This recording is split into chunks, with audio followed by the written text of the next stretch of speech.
உலகத்தையே அதிர வைத்த அஜர்பைஜான் விமானத்தின் கடைசி நொடிகள்.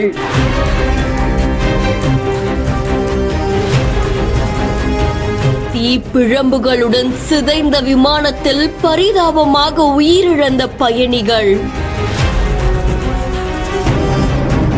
ரஷ்ய அதிபரின் மன்னிப்பு ஏற்றுக்கொள்ளப்பட்டதா?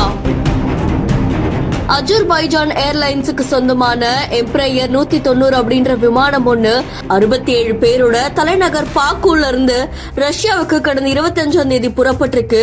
கஜகஸ்தான்ல இருக்கக்கூடிய அக்தல்லா நகர் விமான நிலையம் பக்கத்துல அது பறந்துட்டு இருக்கும் போது அது அவசரமா தரையிறக்க விமானிகள் முயற்சி பண்ணிருக்காங்க.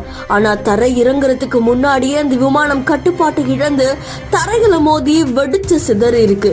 இதுல 38 பேர் பரிதாபமா உயிரிழந்திருக்காங்களாம். அதை தொடர்ந்து 29 பேர் காயங்களோட மீட்கப்பட்டிருக்காங்க அப்படின்னு தெரிவிக்கப்பட்டிருக்கு.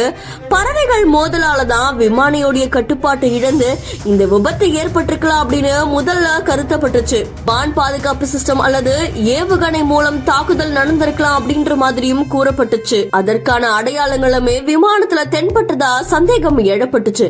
இதுல உக்ரைன், அமெரிக்கா மாதிரியான நாடுகள் ஏவி இருக்கலாம் அப்படின்ற மாதிரி குற்றம் சாட்டினாங்களாமா. இதுக்கிடையில தான் சில ரஷ்ய ஊடகங்கள் இதை ரஷ்யாவே தவறுதலா செய்திருக்கலாம் அப்படின்னு சுட்டி காட்டியிருக்காங்களாம். இந்த நிலையில அஜர்பைஜான் விமான விபத்துக்கு மன்னிப்பு கேட்கிறதா ரஷ்ய அதிபர் புதின் தெரிவிச்சதா தகவல் ஒண்ணு வெளியாகிருக்கு. இத பத்தி ரஷ்ய அதிபர் புதின் என்ன சொல்லிருக்காங்கன்னா, ரஷ்யாவுடைய வான் பகுதிக்குள்ள இது நடந்ததுக்கு மன்னிப்பு கேட்டுக்கிற, உயிரிழந்தவங்களுடைய குடும்பத்துக்கு இரங்கலை தெரிவிச்சுக்கிறேன் அப்படின்னு சொல்லியிருக்காங்களா.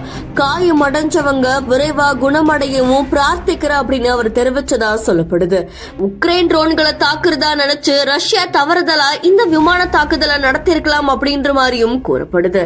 இந்த செய்தி தொடர்பான உங்களுடைய கருத்துக்களை கமெண்ட்ல சொல்லுங்க. மேலும் செய்திகளுக்கு பிஹேண்ட் ஃபாலோ பண்ணிக்கோங்க.